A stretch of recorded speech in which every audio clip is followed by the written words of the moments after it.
السلام علیکم ورحمۃ اللہ وبرکاتہ۔ الحمد للہ رب العالمین والعاقبۃ للمتقین والصلاۃ والسلام علی رسولہ الکریم وعلی آلہ وصحبہ اجمعین۔ اما بعد فاعوذ باللہ من الشیطان الرجیم، بسم اللہ الرحمن الرحیم۔ وجاہدوا فی اللہ حق جہادہ هو اجتباکم وما جعل علیکم فی الدین من حرج ملۃ ابیکم ابراہیم هو سماکم المسلمین من قبل وفی ھذا، صدق اللہ العظیم۔ حضرت مولانا سمیع الحق صاحب شیخ الحدیث قرآن، حضرت مولانا حافظ محمد سعید صاحب، حضرت مولانا محمد احمد لدھیانوی صاحب، جنرل ریٹائرڈ حمید گل صاحب، دیگر ذمہ داران کونسل، حضرات علماء اکرام، حاضرین مجلس، میرے بھائیوں، بزرگوں اور دوستوں، میں آپ سب حضرات کی ہمت اور جرأت کو سلام کرتا ہوں۔ آپ نے بڑے نامساعد حالات میں سردی کی شدت کے باوجود، بارش کی آمد کے باوجود اس جلسے کو رونق بخشی ہے، اپنی ذمہ داری کو محسوس کیا ہے، وقت اور حالات کے دھارے کو دیکھا ہے، نوشتہ دیوار پڑھا ہے اور حالات کی سنگینی کو محسوس کرتے ہوئے آپ مجسم ایثار و قربانی کا پیکر بنے رہے ہیں، اور سب کچھ اپنی جان پر برداشت کر کے، جان پر کھیل کے دفاع پاکستان کونسل کے ساتھ اپنی یکجہتی کا اظہار کیا ہے۔ اور میں یہ سمجھتا ہوں کہ انشاءاللہ انہی قربانیوں کو اللہ تبارک و تعالیٰ قبول فرما لے گا، انہی چھوٹی چھوٹی چیزوں کو پوری قوم کے مقدر کو تبدیل کرنے کا ذریعہ بنا دے گا، اور ہماری جدوجہد، پیروں کو غبار آلود کرنے کی جدوجہد، سر سے کفن باندھ کر میدان میں نکلنے کی جدوجہد، تمام دنیا سے بظاہر حالات کی خرابی مول لینے کی جدوجہد، اس جدوجہد کو انشاءاللہ کامیاب ہونا ہے۔ اس لیے کہ اللہ تبارک و تعالیٰ کے راستے میں اخلاص کے ساتھ جو عمل کیا جائے وہ دیر یا سویر وہ لازماً قابل قبول ہوتا ہے، وہ نتیجہ خیز ہوتا ہے، وہ حتمی اہداف اور مقاصد تک پہنچتا ہے۔ اس لیے کہ پاکستان دفاع کونسل پاکستان کی نظریاتی سرحدوں کی حفاظت کے لیے، پاکستان کی جغرافیائی سرحدوں کی حفاظت کے لیے، پاکستان کے کلچر اور تمدن کو، ہمارا کلچر اور تمدن، ہماری تہذیب اور ہمارا مستقبل صرف کلمہ لا الہ الا اللہ محمد الرسول اللہ میں ہے۔ اس کلمے کو اپنایا جائے، اس کلمے کا خوگر بنا جائے، اس کلمے کو اول و آخر سمجھا جائے، یہ کلمہ اوڑھنا بچھونا بن جائے، یہ کلمہ ہمارا عقیدہ ہے، یہ کلمہ ہمارا نظام حکومت ہے، یہ کلمہ ہمیں جہاد کی طرف لے جاتا ہے، یہ کلمہ ہمیں فتنوں کی سرکوبی کی دعوت دیتا ہے، یہ کلمہ قدموں میں جماؤ پیدا کرتا ہے، یہ کلمہ انسانوں کے اندر دور اندیشی اور دور بینی پیدا کرتا ہے۔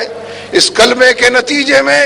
استقامت اور علو نظمی کا پیکر انسان بنتا ہے۔ اس کلمے کے نتیجے میں انسانوں کا انبوئے کثیر تحمل کا کوہ گران بن جاتا ہے، صبر کی ایسی چٹان بن جاتا ہے کہ جس سے سر ٹکرانے والے وہ امریکہ یا بھارت ہو، اور وہ رحمان ملک یا ملک کے صدر اور وزیر اعظم ہو، اس کلمے سے ٹکرانے والے چٹانوں سے اپنا سر پھوڑتے ہیں، خود اپنے آپ کو لہو لہان کرتے ہیں، اپنے ہی مستقبل کو تاراج کرتے ہیں، اپنے ہی حال سے بیگانہ ثابت اپنے آپ کو کرتے ہیں۔ اس لیے دفاع پاکستان کونسل ایک جدوجہد کا نام ہے، ایثار و قربانی کے حوالے سے اپنی پہچان اور شناخت کو اجاگر کرنے کا نام ہے دفاع پاکستان کونسل۔ حقیقت یہ ہے کہ امریکہ نے اس پورے خطے میں ڈیرے ڈالے ہیں، امریکہ مداخلت کر رہا ہے۔ افغانستان میں مداخلت کے نتیجے میں امریکہ کو منہ کی کھانی پڑی ہے، دیوار سے سر اس نے ٹکرایا ہے، بند گلی کا اسیر وہ بنا ہے، دلدل کے اندر وہ دھسا ہے، اس کے فائنینشیل کرائسس، اقتصادی بحران پیدا ہوا ہے، اخلاقی بحران پیدا ہوا ہے۔ امریکہ کے اندر مزید بحران اور طوفان اٹھ رہے ہیں، اس لیے کہ اس نے نہتے افغانوں کو، نہتے طالبان کو، جذبہ جہاد سے سرشار انسانوں کو، شوق شہادت اس کے ستمگر انسانوں کو چھیڑ چھاڑ کرنے کی کوشش کی تھی۔ امریکہ اس خطے میں آ گیا ہے۔ ہماری جنگ امریکہ کے ساتھ اس لیے ہے کہ امریکہ امت مسلمہ کا دشمن ہے، امریکہ عالم اسلام کا دشمن ہے، امریکہ مسلمانوں کے وسائل پر قبضہ کرنا چاہتا ہے، امریکہ ہر حوالے سے ہمیں اپنا دست نگر، ہمیں اپنا غلام بنانا چاہتا ہے، اور یہی پالیسیاں آصف زرداری لے کر چل رہے ہیں۔ انہی پالیسیوں کے بارے میں وزیر اعظم صاحب کا نام آتا ہے، بار بار وہ کہتے ہیں کہ جمہوریت کی بات ہے، جمہوریت کی حکمرانی ہے، جمہوریت کی بساط لپیٹنے کی سازش ہے۔ ہم ان سے یہ پوچھتے ہیں، جو حکومت عدالت عالیہ کے فیصلوں کو تسلیم نہ کرے وہ جمہوری حکومت نہیں ہوتی، جو حکومت پارلیمنٹ کے متفقہ فیصلوں پر عمل درآمد نہ کرے وہ جمہوری حکومت نہیں کہلاتی، وہ حکومت جو خود اے پی سی بلائے، ایک نہیں 2 بار بلائے، اور اس کی سفارشات پر عمل نہ کرے وہ غیر جمہوری حکومت ہوتی ہے، وہ آئین کے خلاف کام کرنے والی حکومت ہوتی ہے، جو کنٹمپٹ آف کورٹ کے حوالے سے وزیر اعظم جانا پہچانا جائے، اس کے اندر اگر کوئی رمق، کوئی حوالہ اس کے اندر شرمندگی کا ہوتا اب تک وہ استعفیٰ دے چکا ہوتا۔ ایسے وزیر اعظم اور صدر کی موجودگی میں امریکہ نے اپنی بساط یہاں بچھائی ہے۔ ڈرون حملے وہ کرتا ہے، نت نئے حوالوں سے ہمارے معصوم بچوں کو، مستقبل کی امیدوں کو، ہمارے بوڑھے اور بزرگوں کو، دعائیں کرنے والوں کو، ہمارے دائیں بائیں جوانوں کو، ہماری بیٹیوں کو تہہ تیغ کرتا ہے۔ معصوم اور بے گناہ لوگ ڈرون حملوں کے نتیجے میں ختم ہوتے ہیں۔ پھر ملٹری آپریشن امریکہ کی فرمائش پر ہے۔ آپ سوات کی بات کیجئے، بنیر کی بات کیجئے، میران شاہ کی بات کیجئے، شمالی جنوبی وزیرستان کی بات کیجئے، جتنا ملٹری آپریشن ہے امریکہ کی فرمائش پر ہے، امریکہ کی خواہش پر ہے۔ ہماری بندوقیں ہمارے سینے پر تنی ہیں، ہماری گولیاں ہمارے ہی دل و دماغ میں پیوست ہیں، ہمارے بچے گمشدہ ہو رہے ہیں، لاپتہ ہو رہے ہیں، بچے اپنے باپ کو ڈھونڈ رہے ہیں، ماں اور باپ اپنے بچوں کو ڈھونڈ رہے ہیں۔ یہ جو آمنہ جنجوا یہاں کیمپ لگائے بیٹھی ہے، حقیقت یہ ہے کہ آفرین ہے ان تمام لوگوں کے لیے، تحسین کے الفاظ میسر نہیں کس قدر استقامت کے ساتھ اپنا کیس وہ پیش کر رہے ہیں۔ ہمارے دل ان کے ساتھ ہیں، جسم و جان ان کے ساتھ ہے، جو لاپتہ افراد کی بازیابی کے لیے چاروں صوبوں کے اندر لاپتہ افراد کی تعداد بڑھ رہی ہے۔ ایل پی کی حکومت ڈالر وصول کر رہی ہے، خود پنجاب کی حکومت اس حوالے سے خاموش بیٹھی ہوئی ہے، کوئی ان کا کیس نہیں لڑ رہا، اور یہ تمام شاخسانے ہیں وار آف ٹیرر کے۔ اسی لیے ہم کہتے ہیں کہ یہ جنگ امریکہ کی ہے، دہشت گردی کے خلاف جنگ نہیں ہے، دہشت گردی کے فروغ کی جنگ ہے، دہشت گردی کو ملٹی پلائی کرنے، جیومیٹریکل پروپورشن سے اس میں اضافہ کرنے کی جنگ ہے۔ امریکہ ہمارے ملک کے اندر انارکی پیدا کرنا چاہتا ہے، امریکہ اس ملک کے اندر انتشار و بدنظمی پیدا کرنا چاہتا ہے، امریکہ اس معاشرے کے اندر بڑے پیمانے پر آپا دھاپی، اس کی ٹوپی اس کے سر، اس کی ٹوپی اس کے سر کا کلچر فروغ دینا چاہتا ہے، تاکہ حالات بگڑیں، حالات کے اندر خرابیاں پیدا ہوں، اور امریکہ یہ شور مچائے کہ پاکستان کا ایٹمی پروگرام غلط ہاتھوں میں جانے والا ہے، مذہبی لوگوں کی بھی راس بننے والا ہے، ایکسٹریمسٹ لوگوں اور ٹیررسٹ لوگوں کے ہاتھ لگنے والا ہے، لہذا اس ایٹمی پروگرام کو بین الاقوامی کنٹرول میں دے دیا جائے۔ ہمارے خلاف سازشیں ہو رہی ہیں، ہمارے خلاف ہر مورچے اور محاذ پر۔ بلوچستان کی بات کیجئے، بلوچستان ہمارا ہے، ہم سے زیادتیاں ہوئی ہیں، حکومت پاکستان نے بلوچوں کے ساتھ ظلم کیا ہے، ناانصافی کے مرتکب ہوئے ہیں ہمارے حکمران۔ پیکج کے نام پر ان کو بہلانے کی، کھلونے دے کر بہلانے کی کوشش کی گئی ہے، پیکج کے نام پر ان کو لالی پاپ دینے کی کوشش کی گئی ہے۔ کابینہ کا اجلاس کوئٹے میں چل کر بظاہر ان کے آنسو پوچھنے کی کوشش کی گئی ہے، لیکن بلوچ جاننے بوجھنے والے، شعور رکھنے والے، بیداری کے حوالے سے پہچان رکھنے والے، تجربات سے گزر کر دودھ کا دودھ پانی کا پانی کرنے والے ہیں۔ بلوچوں کو اس طریقے سے نہیں ٹھیک کیا جا سکتا۔ قرارداد پر مذمت، اس کی مذمت کے لیے ہم آگے بڑھیں گے۔ امریکیوں کو یہ حق نہیں پہنچتا، امریکہ مسلمانوں کا دشمن ہے، ہمیں توڑنا چاہتا ہے، ایٹمی پروگرام چھیننا چاہتا ہے، ہمارے معاشرے کے اندر امن کو غارت کرنا چاہتا ہے، لیکن ہماری حکومت کیا چاہتی ہے؟ اس کا ایجنڈا بھی وہی ہے جو امریکہ کا ایجنڈا ہے۔ اور ہم یہ سمجھتے ہیں کہ اگر نیٹو کی سپلائیز بند ہو گئی تھی، قوم نے بڑے پیمانے پر خوشیوں کا اظہار کیا تھا، اس سے پہلے قوم نے احتجاج کیا تھا کہ نیٹو کی سپلائیز بند کی جائے۔ سب سے پہلے امریکہ کے سفیر نے یہ اعلان کیا کہ نیٹو کی سپلائیز جاری ہیں، ہمارے سر کے اوپر سے گزر رہی ہیں، جانے نہ جانے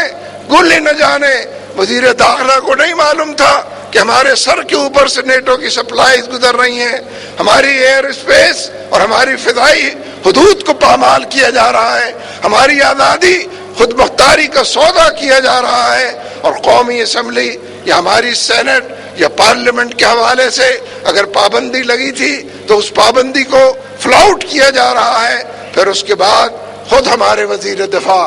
کسی دشمن کی ضرورت نہیں ہے آپ کو،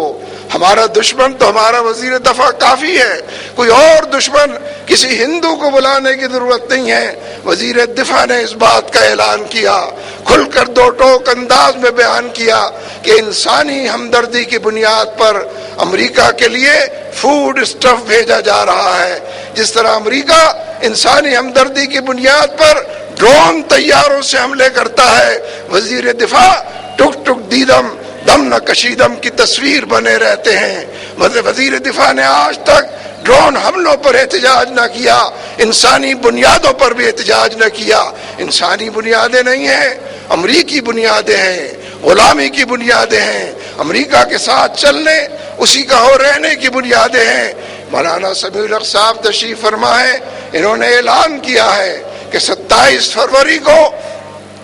ایک اے پی سی بنائیں گے، کوئٹے کے اندر بلائیں گے،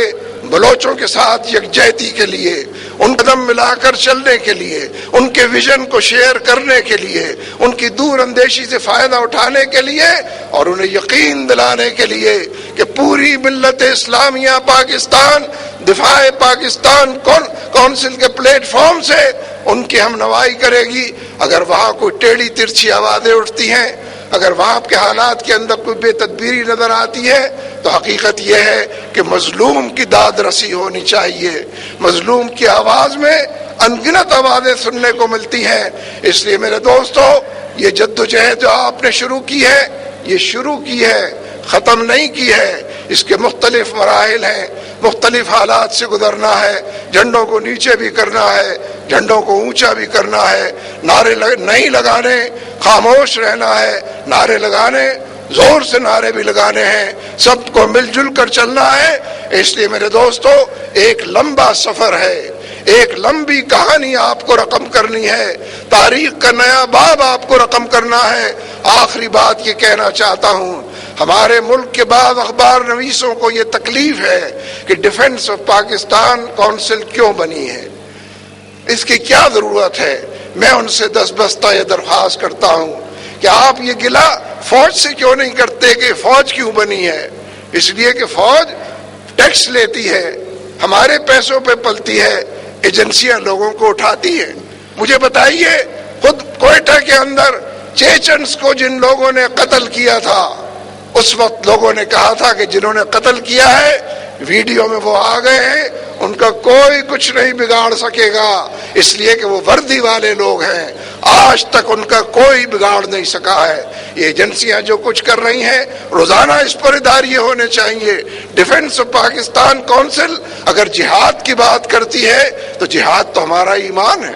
جہاد تو اوڑھنا بچھونا ہے، جہاد تو مقصد زندگی ہے، جہاد تو جنت تک پہنچنے کا راستہ ہے، شارٹ کٹ ہے، اور جہاد کے نتیجے میں قوموں میں بیداری پیدا ہوتی ہے، تعلق باللہ کی استواری پیدا ہوتی ہے، جہاد اور شہادت کے شوق کے نتیجے میں بندے اپنے رب کی طرف چلتے اور بڑھتے ہیں، رجوع اللہ کی تحریکیں مضبوط ہوتی ہیں۔ اس لیے جو لوگ اعتراض کرتے ہیں، جن کے پاس اسلحہ و گولہ بارود ہے، روز ان کے خلاف لکھیں کہ تم ڈرون حملوں کو روکتے کیوں نہیں ہو، روز ان سے یہ بات کہیں کہ بھارت جس نے کشمیر کا سودا کیا ہوا ہے، جس نے کشمیریوں کا جینا دوبھر کیا ہے، جس نے کشمیریوں کے اوپر 7.5 لاکھ فوج مسلط کی ہے، اس کے خلاف کیوں نہیں لکھتے؟ اس بھارت کو موسٹ فیورڈ نیشن کا درجہ دینے کے خلاف کیوں نہیں لکھتے؟ اس لیے میں اس لابی سے، جو ہے تو مختصر لیکن مؤثر ہمارے بھائی ہیں، میں ان سے یہ درخواست کرتا ہوں کہ قلم کو ضرور حرکت میں لائیں، لیکن لوگوں کو غلط فہمیوں کا شکار نہ بنائیں، لوگوں کو غلط راہوں پر چلنے کے لیے نہ بلائیں۔ ہم نے کوئی اسلحہ نہیں اٹھایا ہے، اس اسٹیج سے بار بار یہ بات ہوئی ہے کہ ہم قانون کے دائرے میں رہ کر اگر لوگ فیصلہ کر لیتے، حافظ سعید کو لائیں گے، کندھوں پر بٹھا کر لائیں گے، اسی طریقے سے مولانا محمد احمد لدھیانوی کو لے کر آئیں گے، سروں کا تاج بنائیں گے، کوئی روک سکتا تھا؟ لیکن نہیں، قیادت نے ٹھیک فیصلہ کیا کہ قانون کے دائرے میں رہ کر بات کریں گے۔ لہذا ڈیفنس آف پاکستان کونسل مستقبل کی امیدوں کو عملی جامہ پہنانے کے لیے، مستقبل کی کلیوں کو پھول بنانے کے لیے اور ان کی خوشبو کو اور مہک کو دور تک پہنچانے کے لیے، ایمان کی جوت جگانے کے لیے، جذبہ جہاد پروان چڑھانے کے لیے، شہادت کا شوق دور دور تک پیدا کرنے کے لیے بنی ہے۔ انشاءاللہ تعالی ہم اپنے مقاصد کو پورا کریں گے۔ اللہ تبارک و تعالی ہم سب کا حامی و ناصر ہو۔ اقول قولی ھذا استغفر اللہ لی ولکم ولسائر المؤمنین۔